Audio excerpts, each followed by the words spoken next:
네, 방금 소개받은 김홍주입니다.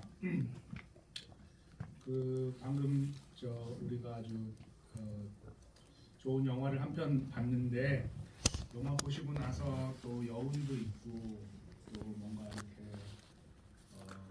생각하실 그런 기분, 느낌, 무드 같은 게 좀 있을 텐데 제가 강의로 끊는 것 같아가지고 조금 죄송스럽기도 하고 그렇습니다.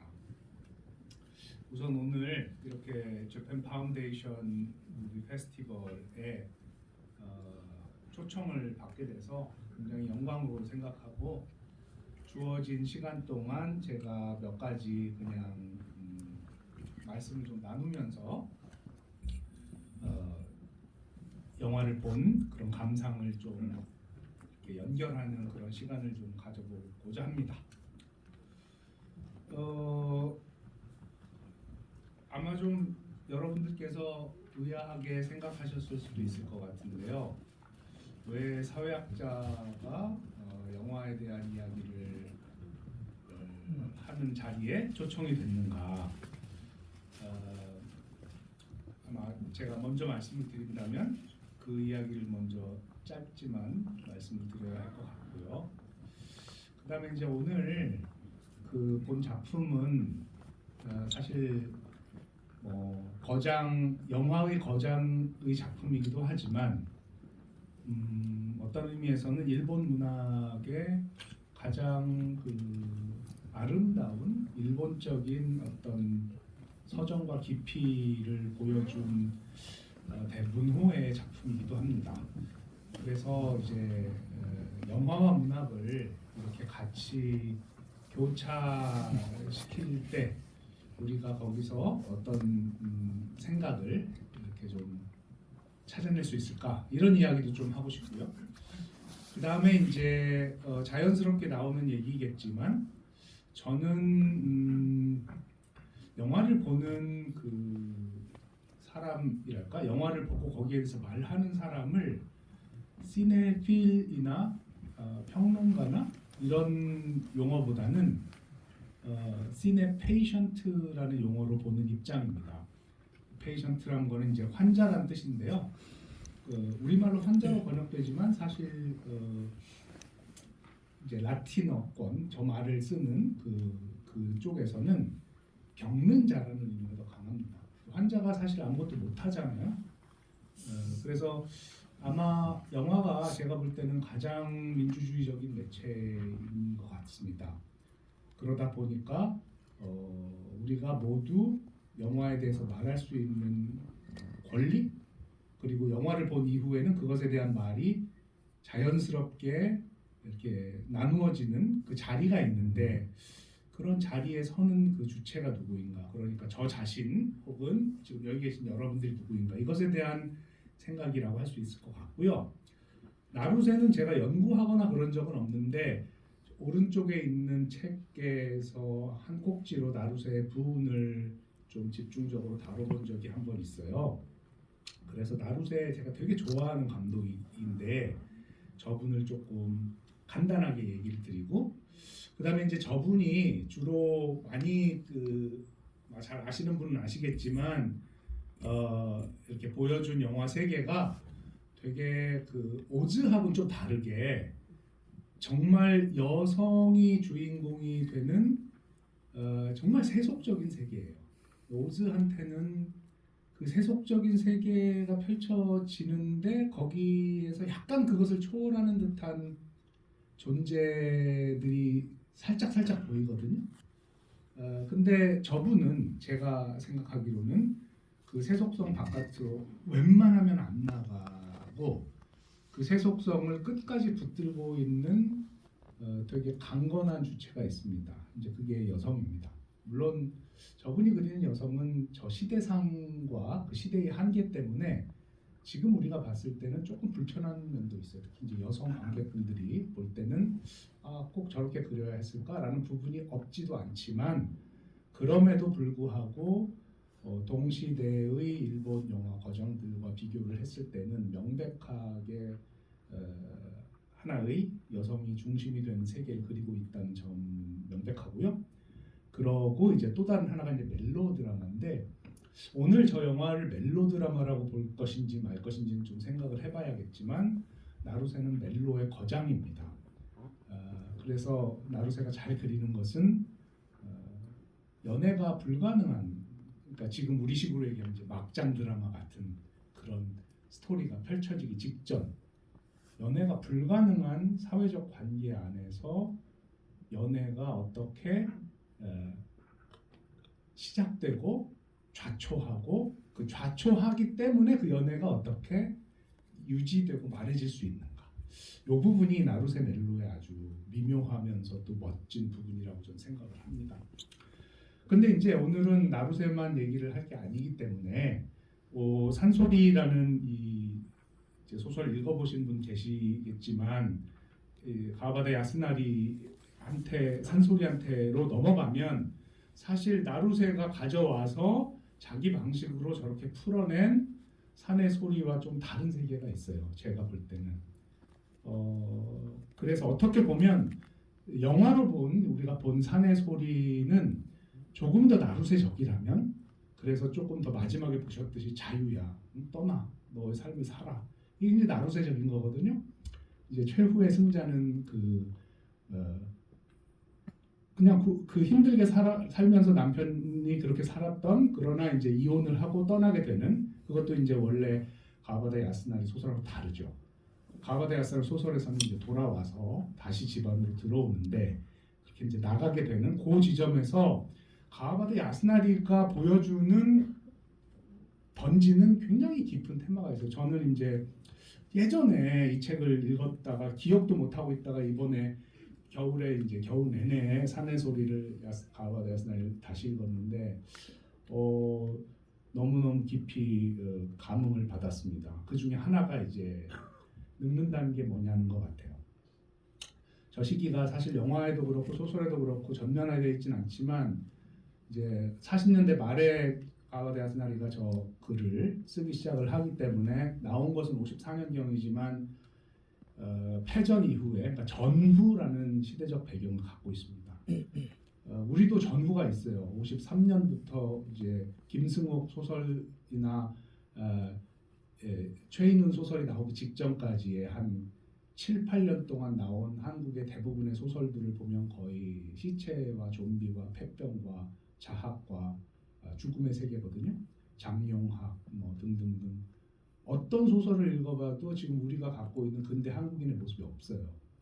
전부 망가져 있고 전부 죽어 있고 죽어가고 그래서 전후라는 게 이제 사실 굉장히 현대 영화를 보거나 현대 문학을 볼 때 지금 우리처럼 전쟁이라는 게 뭔지를 체험하지 못한 사람들이 그 시대를 이해하려고 할 때 갖게 되는 하나의 벽이기도 하거든요.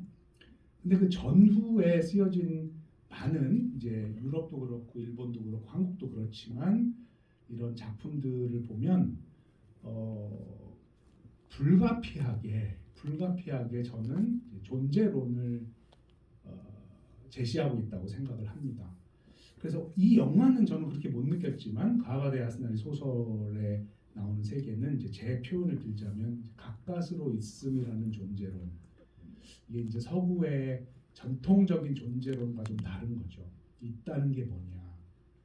이제 여러 번 뒤에서 좀 말씀을 드리겠지만 거의 강박적으로 이제 죽음과 사라짐 그리고 아이를 통해서 이어가는 것, 그리고 이제 소설에는 나오고 영화에는 안 나오지만 수많은 작은 동물들과 식물들, 꽃이 피었다 지는 것, 이런 이야기들이 50년대 초반에 전쟁을 겪고 인간들의 내면이 다 파괴되고 마비되고 자신들이 마비된지도 모르게 타락해 있고 그런 상황에서 무언가를 가족 하나를 가족답게 이끌어 가려고 생각하지만 그것도 할 수 없는 무능한, 어떤 점에서는 그 할아버지의 눈에 존재하는 모든 것들이 얼마나 가까스로 존재하며 금방 끊어질 수도 있는 것인가, 이런 어떤 존재론이 펼쳐진다고 생각을 합니다.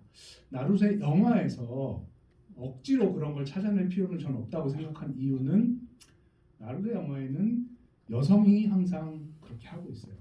존재할 수 없는데 자살하지 않고 살아나가요. 대부분의 남성들은 아주 비루하고 비겁합니다. 그게 이제 나루의 영화의 가장 큰 특징 중에 하나입니다. 저 배경에는 뭐가 있냐면 전쟁이 있어요. 이제 우리는 한국인이기 때문에 2차 세계대전 그리고 식민지를 겪었기 때문에 일본의 거장들이 전쟁을 조금 더 이제 일본이 가해한 입장에서도 그려줬기를 바라지만 그런 시각은 사실은 많이 나오지는 않죠. 대신 전쟁에 나가서 전쟁을 겪어서 그리고 전쟁을 통해 변화한 변질된 인간의 모습들이 저 밑에 깔려 있기 때문에 아무리 격조 있게 무너지지 않은 상태로 모든 제도가 유지되는 것처럼 가족도 그렇고 관계도 그렇고 보이지만 실제로는 저 스토리를 이해하기 위해서는 전쟁이 가져온 막대한 어떤 인간성의 타락이랄까요? 그게 지금 바탕에 깔려 있다는 것을 이제 알 수가 있습니다. 자, 그러면 뭐 대충 저런 이야기들이 펼쳐질 것 같고요. 이게 이제 저 뒤에 깔려 있는 게 그 나루세의 번개라는 제가 되게 좋아하는 작품인데요. 그 이제 저는 그렇다면 이제 처음에 왜 제가 지금 여기서 이렇게 여러분들에게 나루세 작품에 대해서 일문학을 전공한 것도 아니고 일본 영화를 전공한 것도 아닌데 얘기를 하고 있느냐. 저는 사회학을 했고 89학번입니다. 1989년에 대학에 들어가서 소비에트가 무너진 해죠. 대학에 들어갔는데 거의 대부분 수업을 뭐 안 해요. 수업을 안 하고 뭐 저희들도 안 들어가고 그래서 수업에 들어간 것보다 극장에 더 많이 갔던 것 같습니다. 그 주변에 학교 주변에 굉장히 많은 극장이 있었는데 극장에서 거의 그 군대 가기 전 세월을 보내다가 이제 제가 박사학위를 파리에 가서 했거든요.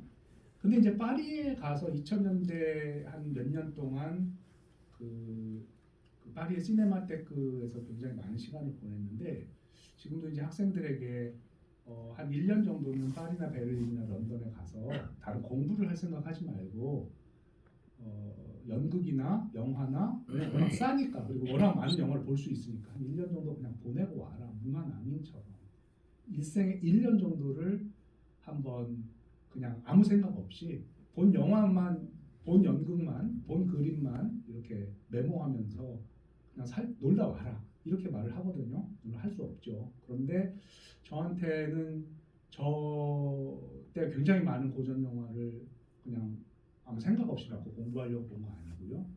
그 저한테는 영화가 목적을 갖고 있는 어떤 것, 예를 들어서 내가 교양을 쌓아야지, 내가 뭐 이거 배워 해가지고 뭐 비평가가 돼야지 이런 게 아니고 이게 굉장히 큰 수단인데 뭔가를 주는데 뭐에 쓰는 수단인지 모르는 순수 수단 같은 거였어요. 이게 제일 무서운 게 순수 수단이거든요.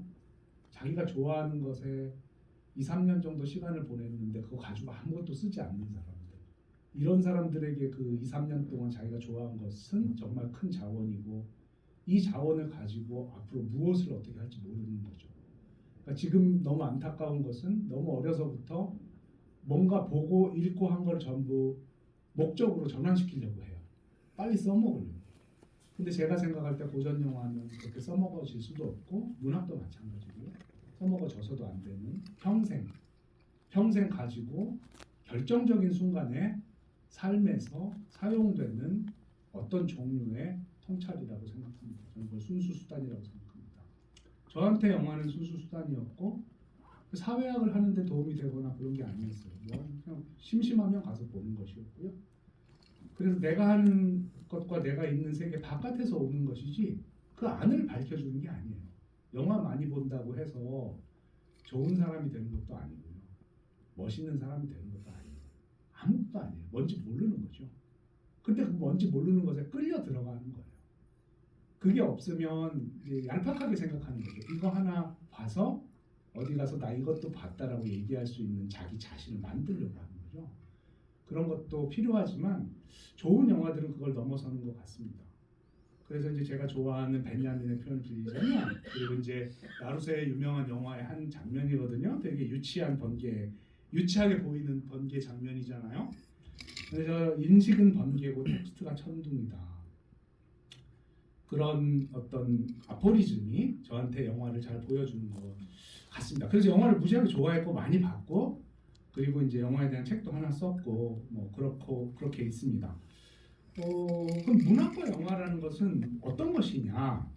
이제 제가 문학사회학과 예술사회학을 하지만 매체를 오늘 여기서 얘기하려는 건 아니고, 이문열의 익명의 섬이라는 소설이 있고요. 그다음에 안개마을이라는 임권택 감독의 작품이 있습니다. 제 두 작품을 다 봤거든요. 근데 저는 제가 뭐 소설도 많이 좋아하지만 영화가 소설이 줄 수 없는 영화라는 것의 가장 근본적인 미덕이랄까 힘이랄까 그거는 그거 같아요. 저 영화를 보면은 80년대 초반의 한국 남자들의 헤어스타일을 볼 수 있어요. 80년대 초반에 한국의 집이 담벼락이 무슨 종류의 매질로 마감이 됐는지를 볼 수 있어요. 소설은 안 보여요. 소설은 저 소설이 몇 년에 나왔는지를 모른다 할지라도 상상력이 풍부한 사람들은 저 소설을 가지고 21세기 인간형을 그려낼 수도 있어요.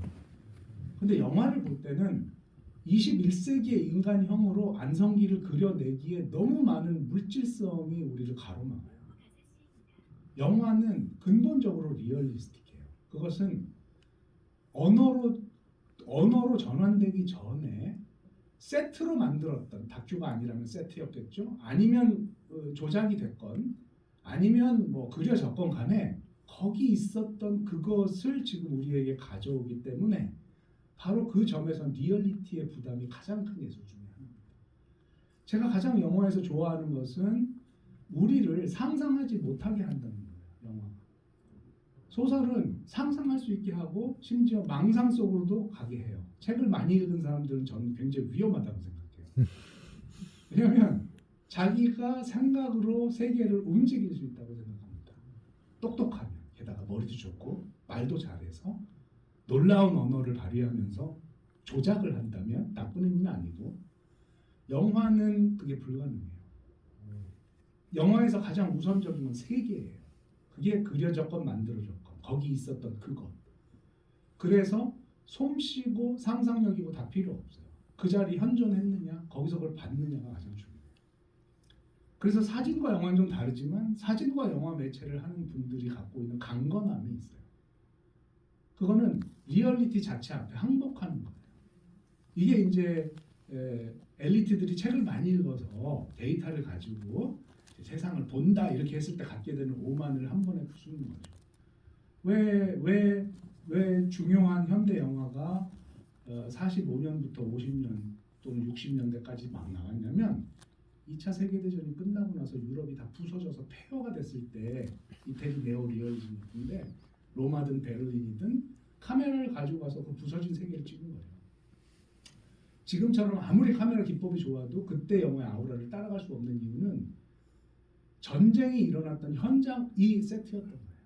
사람들이 죽었던 현장. 그래서 그때 나오는 인물들의 얼굴을 보면은 파솔리니가 그린, 예를 들어서 뭐 로셀리니가 그린 예수 일대기 같은 거 보면 예수는 굉장히 정말 30대 초반에 미소년으로 나오지만 그 옆에 있었던 민중들은, 히브리 민중들은 놀라운 이야기를 갖고 있는 얼굴들로 나오잖아요. 그러니까 저는 문학과 영화를 그렇게 쉽게 말할 수는 없지만, 그리고 되게 무식한 얘기지만, 영화가 갖고 있는 근원적인 리얼리즘 앞에서 때로는 문학이 얇아지는 느낌을 받을 때가 있다. 그래서 저는 그런 점에서 영화를 좋아합니다. 제가 좋아하는 많은 영화들은 리얼리즘 영화들이에요. 여기서 리얼리즘이라는 것은 무슨 뭐 리얼리즘을 추구했다 이런 게 아니고, 그걸 볼 때 나를 지금 내가 있는 시공간에서 그때로 폭력적으로 끌고 들어가는 거예요. 내 상상력을 좌절시키는 영화. 함부로 상상하거나 함부로 말하지 못하게 그 얼굴 앞으로 나를 끌고 가는 영화들. 그 시기에 어떤 종류의 먹을 것에 들어있는 조미료의 맛을 내가 지금 느끼는 것처럼 그 앞에 현존시키는 힘을 갖고 있는 영화들. 그게 이제 리얼리즘 영화라면 20세기 중반에 나왔던 많은 흑백 영화들은 의도치 않게 다 리얼리스트적입니다. 한 가지 예가 이제 이런 영화죠. 이제 보셨는지 모르겠습니다만 63년에 김수용의 혈맥이라는 영화가 있습니다. 저 장면 중에 하나예요. 이제 제가 집에 있는 DVD 캡처한 건데 해방촌인데요. 저게 실제로 이제 저 원작의 내용은 40년대인데 이제 여기 63년 서울인 거죠. 이게 지금 이제 우리가 60년대 하면 머릿속으로 뭐 지식을 갖고 있을 수도 있고 뭐가 어떻게 일어났고 박정희 시대가 어땠고 뭐 알 수도 있고 그때 또 살았던 분들은 편견을 갖고 있을 수도 있고 그런데 누구의 시점도 아닌 저 자리에서 저렇게 본 사람은 저 때가 유일하지 않았겠어요? 물론 남아있는 것은 저 카메라가 저 시점에서 찍어놓은 저 서울 저 이미지의 물질성과 우리가 언어와 상징을 가지고 만들어 나간다고 하는 세계의 화려함 뒤에 있는 저 허름한 진짜 세계 그리고 한 번 찍혔기 때문에 저 필름 자체가 소멸하지 않는다면 한국의 문화적인 유산 안에 아마도 소멸할 때까지 이 세계가 남아있을 저 각인 더 좀 과장되게 더 밀고 나가서 얘기하자면 영화라고 하는 것은 고다르가 얘기했듯이 24장의 사진이 돌아가는 거거든요. 24장의 사진이 1초를 쭉 돌아가는 거기 때문에 우리가 영화를 볼 때는 사실 움직이고 있는 것처럼 보이지만 옛날 영화죠. 지금은 다르죠. 디지털은 다르지만 사실상 우리 망막에 24개의 세계가 24번 1초에 와서 자기를 때리는 거예요. 이래. 우리는 뇌에서 이거를 연속으로 해석하는 거죠. 우리는 모르는 거예요. 왜냐하면 못 느끼는 거예요. 저기 멈춰져 있다는 거를. 왜냐하면 우리 뇌는 그걸 연속으로 해석하니까. 그러니까 실제로 영화를 보는 순간 우리는 세계에 점령당하고 있는 거죠. 우리 눈동자가. 다 사진인데 실제로는. 그래서 20세기 중반에 가서야 현대 영화가 나왔다는 것은 사실 전쟁이라는 것을 빼면서 이게 참혹한 거거든요. 이 가장 발전된 유럽 문명이 일으킨 가장 큰 야만이었고 사람이 얼마 죽었냐 이걸 떠나서 이런 일이 가능하구나. 인간에 의해서 인간이 파괴되는 이런 일이 가능하구나. 지금 우리는 그걸 이제 생태 속에서 다시 겪고 있습니다만 그래서 세계 자체가 굉장히 나쁜 영화가 되었다는 패시미즘 20세기 중반 이후에 옵티미즘을 갖긴 되게 어렵거든요. 이 사람들이 어떻게 행해왔는지를 안다면 인간에 대해 희망을 갖는 것이 지성적으로 굉장히 불가능한 시대입니다.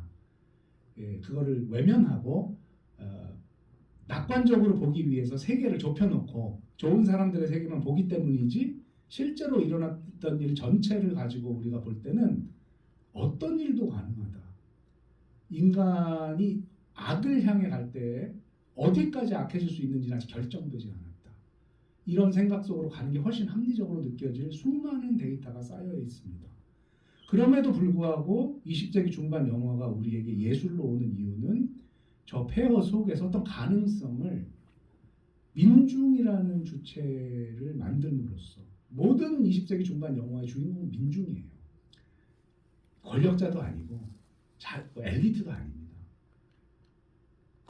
파괴된 자이거나 압박받은 자이거나 못 사는 자이거나 저런 데 사는 자들이 영화의 주인공이지 잘 사는 곳에 사는 부유한 자들이 영화의 주인공인 적은 거의 없어요. 위대한 영화들은. 그래서 사실상 영화의 신학은 민중신학이에요. 20세기 중반부터. 그래서 가장 어떤 의미에서는 민주주의적인 매체이기도 한 거죠. 그래서 이게 사실 영화의 힘인데 이제 이런 영화는 사실 죽었다고 말해지죠. 우리는 저런 영화를 보지 않으니까 이제 오늘 여기 오신 분들이야말로 사실은 어떤 의미에서 좀 놀라운 그런 문화적인 어떤 힘을 갖고 계신 걸 느껴지는데 많은 사람들은 저런 영화를 볼 지금 힘도 없고 사실 많이 보여주지도 않잖아요. 그래서 이제 제가 말씀드리는 시네 페이션트라는 거는 좀 어려운 말처럼 보이지만 사실은 어렵지 않은 게 우리가 액션 한다는 것이라고 하는 저 말의 뿌리에는 아지르라는 그 라틴어가 있어요. 아게레인데 원래는 이제 불어로 아지르인데 한다는 거예요. 그런데 이제 그게 액티브하고 에이전트, 에이전시 이런 말들로 이렇게 연결이 되는데요. 패션이라고 번역되는 열정이라고 번역되는 그 용어는 겪음이라는 의미를 원래 갖고 있어요. 그래서 이제 예수의 순환할 때 패션을 쓰잖아요. 패시브, 페이션트. 그래서 하는 사람을 에이전트라 부르고 겪는 사람 페이션트라 불러요. 그래서 저는 늘 영화 비평이나 제가 프랑스에 있었으니까 거기 기호학이 얼마나 발달했습니까? 70년대 구조주의 기호, 영화를 해석하잖아요. 영화의 뜻을 해석하고 이건 무슨 의미입니까? 나루세 영화의 이 대사의 이 단어는 무슨 의미입니까? 뭐 무의식은.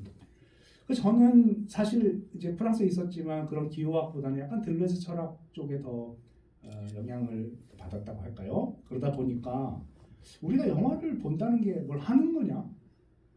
오히려 우리가 영화를 본다는 거는 영화가 우리에게 주는 이미지들을 겪는 거 아닌가? 우리가 영화를 해석하나? 그게 아니고 정말 좋은 관객이라고 하는 것은 영화가 주는 걸 깊게 받아들이고 그걸 겪어낼 수 있는 존재가 아닌가? 왜냐하면 우리가 이제 워낙 강력한 이 근대성 안에 살다 보니까 뭔가를 하는 거에 너무 큰 의미를 두고 제대로 겪는 것이 뭔지를 깊이 사고한 적이 사실 없거든요. 철학자들 중에서도 거의 없습니다. 그런데 이제 저는 어떻게 생각을 하냐면 정말 위대한 함 내지는 위대한 어떤 관계는 겪음의 능력에 있다라는 생각을 많이 하고 그러다 보니까 영화를 재밌게 혹은 제대로 체험하는 것은 분석하려고 하는 것보다는 겪는 거다. 그래서 시네 페이션트라는 용어를 되게 좋아합니다. 저건 이제 부운의 장면이죠. 부운에서 저 참 어떻게 보면 그 영화사에서 가장 뭐라고 해야 될까요? 가장 그 전망 없는 멜로드라마인데 저렇게 처절하게 무너져서 끝까지 이제 소멸해가는 에로스를 그리는 영화는 저는 제가 아는 한에서는 뭐 없는 것 같아요. 근데 저는 어쩌면 그렇기 때문에 저 영화가 가장 솔직하게 2차 세계대전 이후에 저 시대에 연애를 한다는 것이 갖고 있었던 리얼리티를 있는 그대로 보여준 것은 아닌가 하는 생각도 하게 됩니다. 역시 이제 부운의 마지막 장면이거든요. 뭐 오늘 길게 말씀드리지는 어려울 것 같은데 나루세 미키오의 이제 대표작이기도 하고 어떻게 보면은 가장 나루세 같은 작품이기도 하고. 근데 원래 나루세 미키오는 뭐 작품이 엄청나게 많아요. 엄청나게 많은데 이제 구로사와나 뭐 오즈나 뭐 이런 분들보다 나중에 알려졌어요. 80년대 가서 이제 유럽의 비평가들이 발견을 했는데요. 저분의 대표작들 다 보지는 못했고 이제 번개, 산소리, 부은, 흐르다, 뭐 여자가 계단을 오를 때 방랑한 비틀어서 이런 작품들 제가 이제 많이 봤고 처음 본 거는 부은은 제가 파리에서 본 거 봤어요. 2000년대 초반에 그때 이제 뭐 레트로스펙티브를 할 때 처음 나루세를 발견했고 저는 몰랐었거든요. 일본에 이런 작가가 있었다는 거 잘 몰랐었는데 그때 너무 그 약간 부은의 충격이랄까. 그때 같은 시기에 이제 홍상수 감독의 뭐를 또 파리에서 하고 있었는데 이게 두 개의 연애가 너무 다르면서 또 동아시아의 그 멜로 드라마였는데 뭔가 너무 그 인상이 깊었던 거예요. 그래가지고 이제 기억을 하고 있다가 사실 몇 년 전에 다시 좀 마음을 먹고 전부 다 한번 이렇게 좀 훑어보게 됐습니다. 그 일반적으로는 나루세 감독은 뭔가 이렇게 좀 남성적인 구로자와나 이런 선이 굵은 좀 더 철학적인 이런 구로자와나 뭐 오즈하고 좀 다르게 되게 담담하고 여운을 남기는 일상적 감정이나 멜로를 다루는데 정말 대가이고 그분이 얼마나 그게 대가인지는 제가 이제 그 번개라는 작품을 가지고 한번 이야기를 한 적이 있습니다. 되게 그 영화에서 우리가 사는 이 구질구질한 관계의 세계를 넘어가게 하는 그 바깥을 넘어가게 하는 판타지를 영화가 잘 주는데 제가 이야기로 나루세는 그 바깥이 우리한테 오는 빛을 한번 보여주긴 해요. 번개가 칠 때. 저 번개라는 영화에서 번개가 칠 때 딸과 엄마 사이의 감정이 완전히 이제 서로 엉켜가지고 최고도로 악화됐다가 더 이상 해결할 수 없는 정도로 악화됐다가 딸이 바깥을 보는데 밖에 저렇게 살짝 번개가 치고 지나가요. 그리고 나서 딸이 갑자기 얼굴에 되게 미묘한 변화가 살짝 서리고 돌아서서 엄마하고 화해를 하고 풀려요. 그러니까 사실 아무것도 아닌 장면이에요. 엄마랑 싸웠는데 번개를 보고 엄마랑 화해했다, 이게 다예요. 그 영화를 보다 보면 그게 굉장히 뭐랄까 어떤 야, 저 양반이 보는 인생이라는 건 저렇게 미묘한 순간에 일어나는 저렇게 깊은 변화를 저렇게 아무렇지도 않게 풀어내는구나. 아무런 의미도 부여하지 않은 채 그냥 번개 한번 보고 엄마랑 화해했다는데 저는 그렇게 느꼈어요. 야, 모든 사람의 인생에 바깥이라는 게 있는데 지금 살고 있는 이 괴로운 일상 좀 바깥에 뭔가 좀 있을 것 같고, 이런 세계 바깥에 뭔가 있어.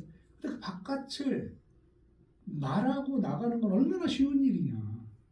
상상하면 바로 나가지. 그런데 현실이라는 걸 제대로 보는 사람들은 그 바깥이 나갈 수 없다는 거를 알기 때문에 시니컬해지고, 그런 거 왜 얘기해? 결국은 돈 아니야? 이렇게 얘기하지. 그런데 나루새는 그 중간을 가는 거야. 바깥이 있어. 야, 너네 돈만 있는 게 아니야. 권력만 있는 게 아니야. 바깥이 있어. 바깥이 있는데 못 나가, 너네. 근데 보여질 수는 있어. 그게 삶이야. 보통 사람들의 삶에 저렇게 번개친 순간들이 지혜로움과, 당신들 눈에는 안 보이겠지만 지혜로움과 깊이로 축적돼 있어. 저게 내가 그리는 모든 사람들의 삶의 깊이야. 그래서 나루새의 인간들은 천박하지 않아요. 이제 우리 같이 한국인들이 보면 되게 답답할 수도 있어요.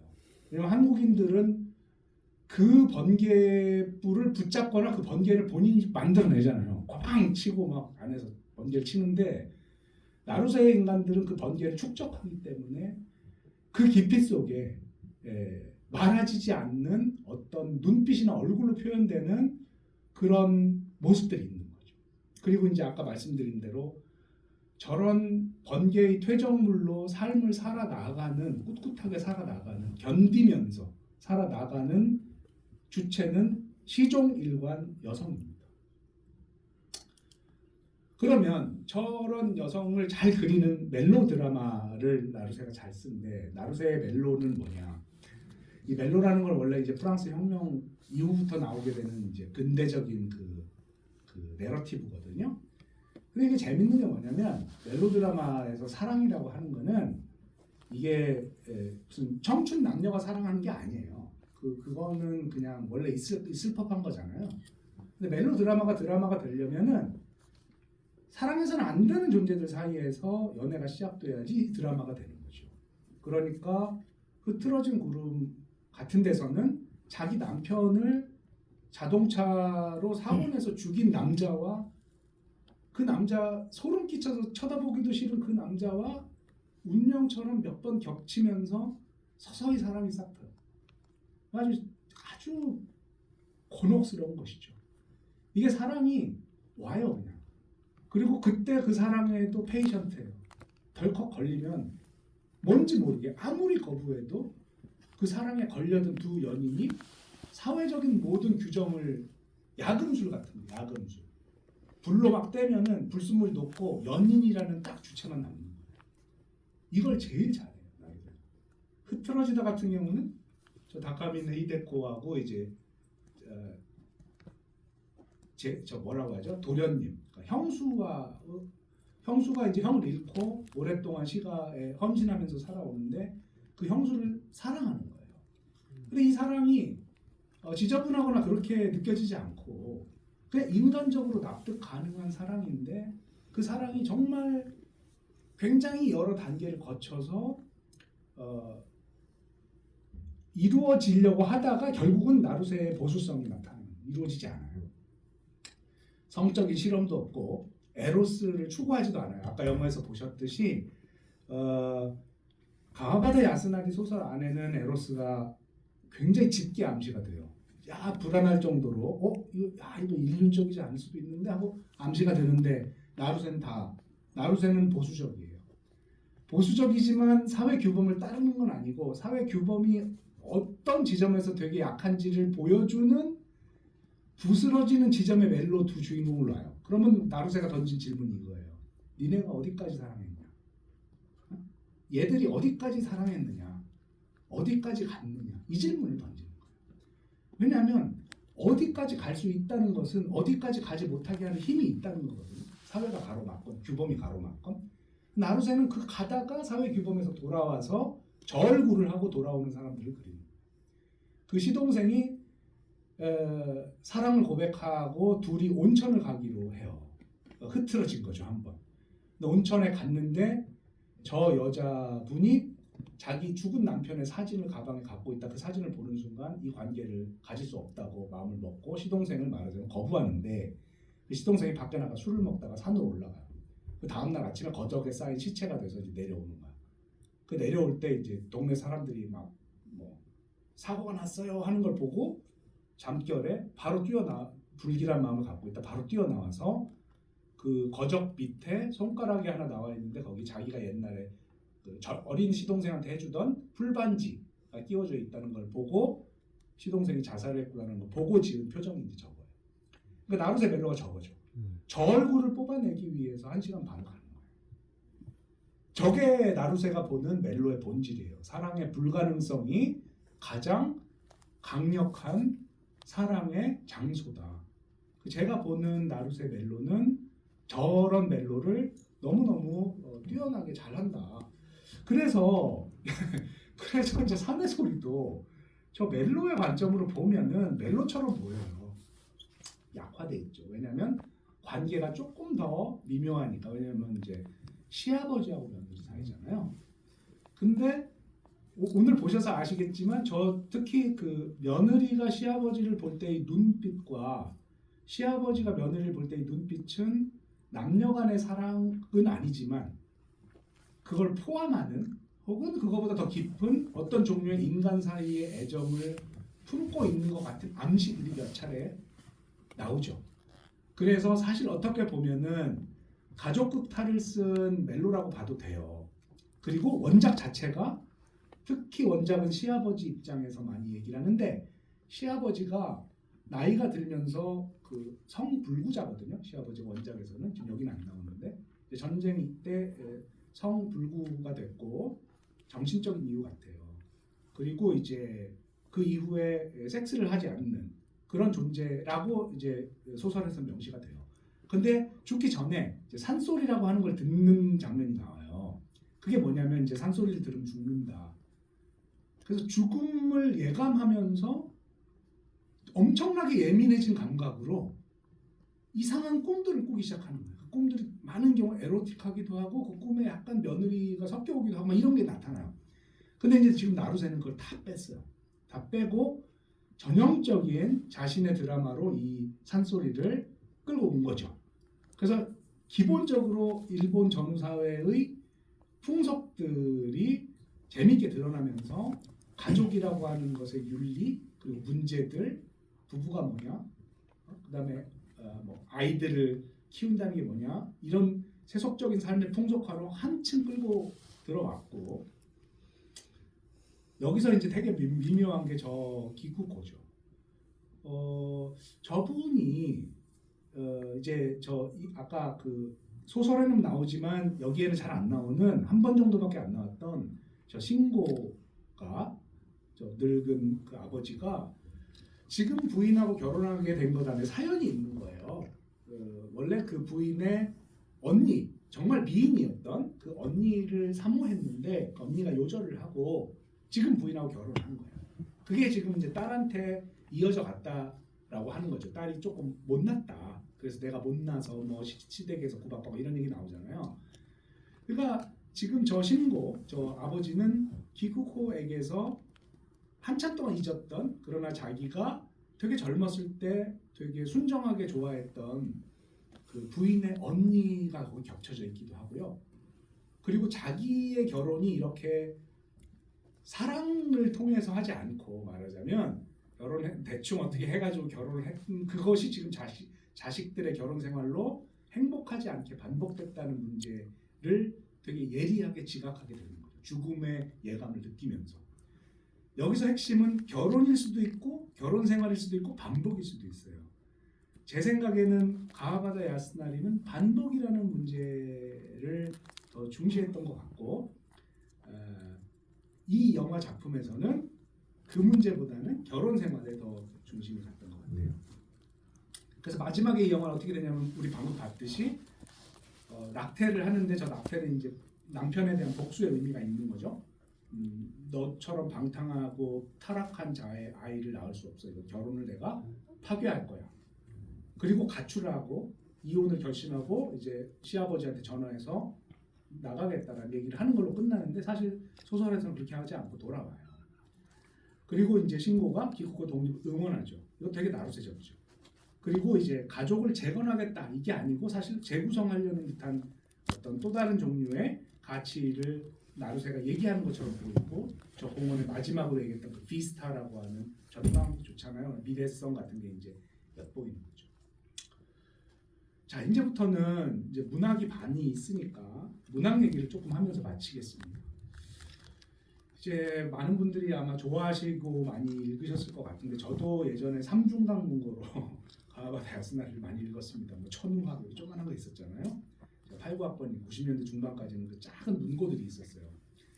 그걸로 읽었는데 산소리 기억이 안 나요. 옛날에 읽었는지 안 읽었는지 기억이 안 나는데 이번에 다시 보니까 읽었는데 이렇게 그때는 20대 초반이었으니까 지금이야 이제 저도 늙어가는 입장이니까 훨씬 더 이해가 잘 가는데 저 죽음을 앞에 두고 있다는 늙은 남자의 세계가 잘 이해가 안 갔던 것 같아요. 그 당시에는 기억이 잘 안 나는 걸 봐서. 근데 이번에 읽으니까 제가 본 가와바타 야스나리 소설 중에 가장 압권이구나.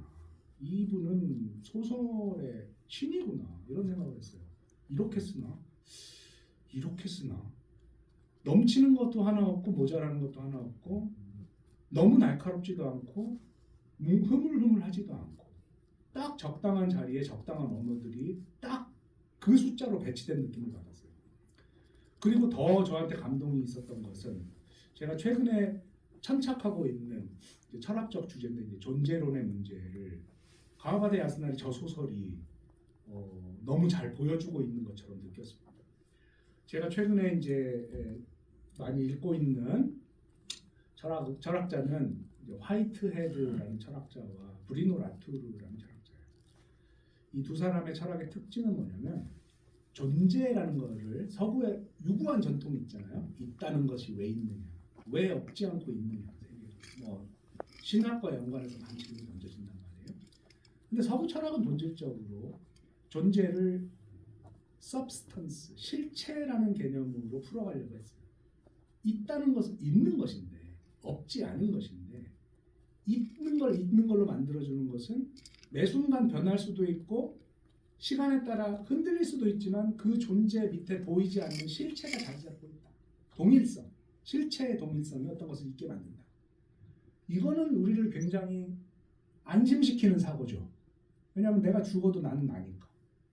그죠? 신은 신이고 악마는 악마. 악마의 실체가 있고 민주주의는 민주주의고 독재는 독재고 선은 선이고 악은 악이니까. 그죠? 이게 제가 볼 때는 서구의 기독교를 포함한 모든 정신성의 밑바닥에 있는 존재론의 가장 큰 감각인데요. 화이트헤드나 라투르 같은 경우는 이 감각을 이제 20세기에 와서 흔드는 생각을 많이 했습니다. 그게 뭐냐면 있다는 것은 매 순간 있음을 끊임없이 반복해 나가야 있다는 거예요. 이제 우리가 한번 해봤을 수 있는 생각이죠. 이 컵이 있다는 게 이 컵이 지금 있지만 제가 이걸 5분 후에 휴지통에 버리면 여기에 더 이상 없잖아요. 그러니까 있음은 이 컵이 있음, 1초 후에 있음, 1초 후에 있음을 반복한다는 거예요. 이게 아무것도 아닌 것 같은 생각인데 생명의 문제로 이거를 적용하면 굉장히 놀라운 발상이 일어나요. 있는 것의 본질은 없어짐일 수도 있다는 거예요. 죽는 게 본질이에요. 있는 게 아니고. 민주주의 있어야 할 것 같잖아요. 무너지면 미친 것 같잖아요. 안 그래요. 원래 무너질 수 있는 거예요. 민주주의적으로 생각하는 사람들이 적어지면 없어지는 거예요. 옛날에 있었던 야만 없어진 것 같잖아요. 다시 나타날 수도 있는 거예요. 엄청나게 생성적인 거예요. 이 세계라는 게. 이런 발상이 가바데 야스나리의 세계 안에서 있는 것 같아요. 너무 철학으로 풀어가는 건지 모르겠다는 생각도 들지만 적어도 저는 그렇게 읽었습니다. 저 해바라기를 보면서 신고가 뭘 얘기를 하잖아요. 내 머리 떼내가지고 좀 맡기고 영원히 뭐 한 일주일. 나중에 가면 이제 연꽃에 대한 또 다른 농담이 나와요. 영화에는 안 나오는데 내가 뭐 연꽃처럼 2000년 있다가 살아날 수 있으면은 어디 가서 한 5만 년 잠자다가 왔으면 좋겠다. 그렇게 못하는 거예요. 왜? 우리가 생명이기 때문에 1초 1초 병들 수 있고 망가지는 거죠. 우리가 아름다워야 할 가족도 눈앞에서 다 망가지는 거예요. 애들은 불행하고 며느리는 낙태를 하고 아들은 전쟁 갔다 와서 미쳐가지고 저렇게 놀고 있고 이걸 보고 있을 때 존재를 어떻게 생각하겠습니까? 자기의 삶이 어디까지 갈 수 있을지도 모르는 상황인 거죠. 너무나 아름답게 그려져 있지만 지금 저 세계는 산의 소리의 세계는 소멸의 세계예요. 무너지기 직전에 있는 인간이 세계를 원래 세계의 본질이 무너짐이고 깨져나감이고 해체라는 것을 깨닫는 순간들이 나오는 거죠. 그러니까 저 해바라기가 저렇게 아름다운 것처럼 보이지만 일주일 있으면은 다 떨어져 나갈 거고 뭐 돌아가신 김진영 선생님이 남기신 아침의 피아노라는 에세이에 이런 말이 나오잖아요. 꽃들이 시들 때를 근심한다면 이토록 철없이 만기할 수 있느냐. 그죠? 있다는 게 그렇게 있는 거예요. 저런 걸 보는 거예요. 지금 신고가. 영화에는 많이 안 나와요. 근데 소설에는 개도 보고 새도 보고 별걸 다 봐요. 그 며느리가 그 얘기를 나눠요. 너 그거 봤니? 이렇더라. 개가 우리 어디에서 뭐 새끼를 낳았더라. 낳는 얘기. 그래서 이제 한마디로 하면 좀 짧게 가겠습니다. 한마디로 하면 저는 이 영화를 어떻게 읽었느냐. 감수자로서. 그죠? 제가 뭐 영화를 분석한 건 하나도 없거든요. 분석 못하니까 저는 전문가 아니고. 근데 저 영화가 나를 때려서 나한테 무슨 생각이 났는데 그 생각이 뭐냐. 그게 저겁니다. 존재자가 어느 n의 차원에서 지금 n에 있다가 내일 n 플러스 1단계로 가기 전에 x를 거친다. 저 x를 건너뛰지 못하면 저 존재는 사라진다. 이거예요. 제가 볼 때. 저게 이제 브리노 라뚜루가 존재자에 대해서 얘기한 등식입니다. 존재한다는 거는 x가 심연이죠. 무죠. 죽음이죠. 아니면 병이죠. 그죠? 그러니까 존재는 실체가 아니고 있음을 반복하는 건데 n에도 있다가 n 플러스 1에도 있다가 오늘도 있고 내일 아침에도 있어야 되는 건데 뇌일혈로 쓰러진 신고는 내일 아침 있을 수 있는지 없는지 모르는 사람이에요. 지금 병이 들어가지고 늙어서. 그래서 모든 존재자들이 매 순간 자신을 새롭게 창조하여 존재하도록 만들어야 하는데 그 존재한다는 것의 그 고투를 모든 존재에게 다 보는 거예요. 신고가 지금. 인간의 삶뿐 아니고 저를 감동시켰던 거는 비인간들의 삶에서도 그걸 보고 있어요. 폭풍우가 치는 밤이야. 앞에 부분 3분의 1쯤 나오는데 저는 저 장면들이 소름 끼치게 아름답더라고요. 일본 영화가 비를 잘 그리는 걸 알고 있는데 구로자와가 그리는 비는 거의 도덕적 비 아니겠어요? 이렇게 살아도 돼 하면서 막 떨어지잖아요. 막 시린의 사무라이에서도 그 전투 장면에 막 미친 듯이 오잖아요. 비가. 근데 나루세의 비는 저런 느낌으로 왔어요. 저한테. 그 몇 장면이 나오잖아요. 여러분들 기억하실지 모르겠죠. 폭풍 치는 밤에 이 소설에서도 나옵니다. 폭풍 치는 밤 견디지 못한 것들은 없어지는 거예요. 그냥 다음날 벌레들, 풀잎들 그걸 알고 있는 거예요. 신고가 이제 느끼는 거예요. 나이가 들어서 수많은 폭풍이 인생에 쳤겠지만 단 한 번도 저 폭풍을 견디지 못하고 없어질 것들의 입장에서 생각한 적이 없어요. 늙으니까 알게 된 거예요. 늙는다는 게 그거예요. 인간이 아니게 되는 거. 인간이기 때문에 못 보는 것들 보게 되는 거, 내려놓는 거. 이거죠. 그래서 유일하게 두 사람만 저기서 비 새는지 안 새는지 빛으로 저 어둠을 이어갑니다. 정전을. 그게 며느리하고 저 친구예요. 두 사람만 불 켜고 쳐다보거든요. 그래서 저 정전, 끊어짐, 단절을 이어가는 촛불이 저한테는 저 영화의 너무너무 멋진 장면이고 저 영화의 저 장면에서 나루세가 가와바다 야스나리의 모든 걸 담아냈고 나머지는 자기식으로 그냥 각색을 했구나 이렇게 생각을 했습니다. 사실 기쿠코 역시 난산으로 X에서 X 플러스 1로 넘어가지 못할 뻔한 사고, 그게 이마에 상처가 있어요. 기쿠코도 X에 가까운 자, X를 아는 자예요. 못 넘어가는 지점. 저 시대의 사람들이 그걸 알고 있는 사람들이에요. 2000년 전에 연꽃 씨가 2000년이라는 X를 건너뛰고 꽃이 필 줄 누가 알았겠어요? X가 뭐냐? 우리 삶을 존재를 하지 못하게 만드는 힘이라는 게 뭐냐? 그걸 보는 거죠. 저는 저게 가와바드 야스나리의 깊이인 것 같고, 전쟁을 겪어서 모든 걸 상실하고 펼쳐진 일상을 그리는 오즈 영화에도 저게 나타난다고 저는 봅니다. 무능을 자책하는 아버지이고, 근데 왜 무능하고 왜 아무것도 못하냐면 전쟁을 겪고 살아남은 자이기 때문인 거죠. 모든 자들이 지금 전쟁으로 앓고 있어요. 살아남았으니까 N+1로 왔는데, 저 X가 뭐냐 말 안 하죠. 슈이치도. 그리고 저 슈이치하고 바람을 피우는 여성도 남편은 죽었고, 그러니까 그 며느리 기쿠코를 질투하면서, 또는 전쟁에 나간 남편이 없잖아. 내가 너처럼 남편이 있었으면 바깥에 무슨 짓을 하고 와도 다 받아주겠다. 이런 얘기를 하는 거예요. 그러니까 이제 이게 드러나진 않았지만 지금 전쟁이라는 게 얼마나 저 스토리에 깊게 깔려 있는지를 볼 수 있고, 소설에서는 저런 구절들이 있습니다. 간단하게 소개시켜 드리자면, 전쟁 동안 신고는 여자와의 관계가 없었다. 그리고 아직도 그 상태였다. 그 정도의 나이는 아닐 테지만 습관이 마치 본성처럼 자리 잡았다. 전쟁에 압살된 채 생명을 탈환하지 않고 있다. 사물에 대한 사고방식도 전쟁 때문에 좁은 틀에 갇힌 상태였다. 담담하죠. 되게 담담하게 지금 신고가 어떤 남자인지를 보여준 거죠. 그러니까 성적으로 이제 그런 세계가 없는 자예요. 그리고 저 없음이 이제 보상받는 게 전부 지금 꿈이에요. 죽기 전에 꿈에서 에로틱한 꿈을 꾸는 거고, 저 아들은 신고가 물어요. 너 전쟁에서 사람을 죽여봤니? 그러니까 슈이치가 뭐라고 대답하냐면, 글쎄요, 제 기관총에 맞았다면 죽었겠지요. 근데 기관총을 제가 쏜 것이라고 할 수 있을까요?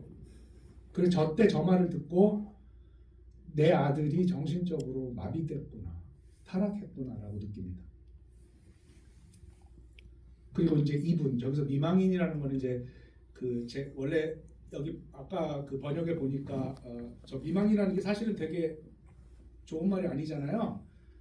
아직 안 죽었다는 얘기니까 사실은 뭐 남편 이름 다 죽어야 되나요? 그 옛날에 그 가부장제에 남아있는 말인데, 제가 갖고 있는 DVD에 저렇게 번역이 돼 있어서 미망인이 사생활을 낳는 거라고 저렇게 이제 얘기를 하면서 당돌하게 항변을 하죠. 내가 뭘 잘못했느냐 하면서.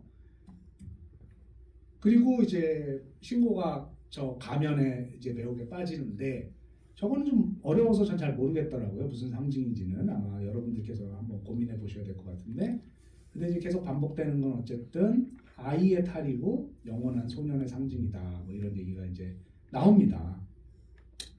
그리고 이제 이상한 꿈들을 꿔요. 그 중에 제가 하나만 소개를 시켜드릴게요. 이제 소설에 나와서 되게 재미있는 건데, 영화에는 안 나오는데 소설에 보면은 엄청 유머러스하면서도 재밌는 꿈이 하나 소개가 돼요. 그게 뭐냐면, 잠깐만요. 이런 식이에요. 꿈이. 신고는 젊은 육군 장교가 되어 있고 군복 차림으로 허리에 일본도와 권총 세 자루를 차고 이제 꿈에. 근데 그 칼은 슈이치가 나갈 때 자기가 이제 준 갑오래요. 밤에 산길을 꿈에 걷는데 나무꾼을 한 명 데리고 있는데, 나무꾼이 밤길은 위험하니까 걷지 않습니다. 오른쪽으로 걸으시오, 이렇게 말을 했대요. 오른쪽으로 가면서 불안감을 느껴서 손전등을 켰는데, 꿈에 손전등은 유리 주위에 다이아몬드가 잔뜩 붙어 있어서 반짝반짝 빛이나 다른 것보다 밝았다. 엉뚱하죠. 꿈이니까. 시야가 밝아지자 검은 뭔가가 눈앞을 가로막고 서 있는데 커다란 삼나무 줄기가 두 개 겹쳐져 있다. 근데 보니까 그게 모기떼라는 거예요. 모기떼가 큰 나무 모양으로 모여 있다. 어떻게 해야 하는가? 뚫고 나가자. 그래서 일본도를 뽑아들고 모기떼를 베는 꿈이야. 이런 식이에요.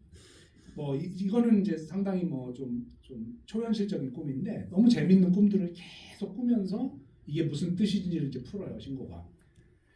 뭐 그게 무슨 뜻인지는 여기서 얘기하거나 뭐 그렇게 할 꼭 해야 될 것 같지는 않고요. 각자 한번 읽어보시면서 한번 보십시오.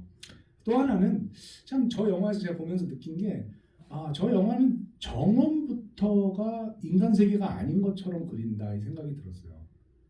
그 정원이 되게 안개에 쌓여가지고 물론 뒷산도 많이 나오는데 산소리 할 때 그 산도 이미 저기서부터가 인간의 사회 세계가 아닌 것으로 그려졌는가 이런 생각이 들 정도로 그 저 집의 정원이 엄청 그 미적으로 아름답게 표현이 돼 있더라고요. 그래서 저는 이제 결론적으로 얘기를 하자면 나루세 영화다. 이건 나루세 영화인데 나루세 영화 그 자체로도 너무 좋고 나루세 영화가 늘 보여주던 어떤 세계를 확인한 것도 좋은데 한 걸음 더 나가자면 나루세가 압축해서 보여주지 않았거나 아니면 나루세가 담지 않으려고 했었을 무언가도 너무 좋았다. 그게 뭐냐? 이제 제 생각에는 가와바데 야스나리의 존재론인데 그 존재론을 가와바데 야스나리가 어떻게 갖게 됐는지를 좀 공부하고 싶다는 생각도 들었고요. 저 장면이 나와요. 신고가 산소리를 듣는 거예요. 저기 첫 부분에 어딘가에 나오는데 저렇게 탁 한 컷 나오고 이제 넘어가는 거죠. 사실 소설에서는 제 1장 전체가 저기에 할애되어 있습니다. 산의 소리를 듣는다는 거는 죽는 건데 그거보다 죽는다는 것보다 더 중요한 것은 산과 소통이 된다는 거거든요. 산과 소통이 되는 거예요. 산이 산으로 있을 수 있기 위해서 얼마나 고투하는지를 보는 거예요. 이 감각을 늙을 때 갖게 되는 거라면 그럼 인간은 빨리 늙어야 돼요. 젊다는 건 저주예요. 우리를 둘러싼 산이 우리와 같이 사는 동물들이 식물들이 우리와 같이 존재하고 우리와 같이 숨쉬고 우리와 같이 죽음을 두려워하면서 존재해 나가기를 고토한다는 사실을 모른 채 우리만 존재한다고 느끼는 그 시절이 젊은 거라면 젊음은 맹목이에요. 완전한 맹목. 그래서 이 소설에서는 늙음과 죽음에 대한 두려움이 겹쳐져 있지만 사실 인식론적이고 철학적인 의미에서는 늙음은 축복이고 지금 신고는 비로소 인간이 되는 거예요. 비로소 인간적인 인간이 되는 거고 그 인간적인 인간의 맥락에서 다 망가진 세계 안에서 혼자 깨어나서 생각하고 있는 거죠. 이 소설에서. 그렇게 읽었습니다. 저는. 마지막으로 제가 이제 그 좋아하는 철학자가 들레즈가 이제 95년에 자살을 하는데요. 들레즈가 그 되게 생을 이렇게 스피노자의 제자라서 생명과 생을 이렇게 한 철학자인데 자살을 했다는 게 사실 수수께끼였어요. 생명을 찬양했던 자가 어떻게 자살로 삶을 끝마치냐. 근데 그가 자살하기 몇 달 전에 남긴 텍스트가 하나 있어요. 그게 뭐냐면 내재성 어떤 하나의 생명 이런 제목인데 어떤 하나의 생명이 불어오는 이제 윈비예요. 생명 그 자체 이게 아니고 라비가 아니라 윈비 어떤 살아있는 것 같은 거 뭐 이런 뜻이에요. 그러니까 어떤 하나의 살아있는 것. 그래놓고는 디킨즈 소설 얘기하는데 디킨즈 소설에 정말 악인이 맞아가지고 죽어가는 채로 온 거예요. 그 동네 사람들이 이 평소에 진짜 나쁜 놈이니까 죽어 마땅해 하던 놈인데 이 사람이 숨이 붙어있고 말랑하는 그걸 보고 다 달라들어가지고 막 씻기고 먹이고 해가지고 살려내요. 살아나니 날쯤 되니까 사람들이 다 저 나쁜 놈하고 피하고 악인도 다시 하면서 교활해져요. 들레스가 그때 뭐라고 하냐면 사람들이 가서 구하려고 했던 그 생명은 그 사람의 생명이 아니다. 악인의 생명이 아니라 어떤 하나의 생명이다. 삶과 죽음 사이에서 약간 놀고 있는 맥 이런 거다 하면서 저런 글을 써요. 저는 저게 이 어떤 하나의 생명을 본다는 게 그게 인간에게만 있는 것도 아니고 우리 세계가 지금 그렇지 않습니까? 지금 생태 위기 속에서 약 40년 후에 약 40억 명이 죽을 거라고 예측하고 있던데 100년 후에 이 문명도 사라질 거로 예측하는 게 더 합리적이고 그럼 지금 우리의 자본주의 문명 어떤 하나의 생명이에요. 꺼져가고 있고 그죠? 모든 가치들도 마찬가지고 인간이 인간다울 수 있다는 믿음도 꺼져가고 있어요. 어떻게 될지 몰라요. 상황이 어떻게 되면 우리가 역사에서 늘 봐왔듯이 정말 우리가 봐야 되는 것은 어떤 하나의 생명이 하나의 있음에서 다른 있음으로 가기 전에 깜빡거리는 그것을 봐야 되는 것은 아닌가? 그렇게 본다면 가와바다 야스나리와 나루세가 합작으로 만들어낸 저 영화는 우리를 인간답게 만드는 어떤 의미에서 가장 깊이 있는 철학 수업이 아니었는가? 이렇게 읽었습니다. 여기서 마치겠습니다.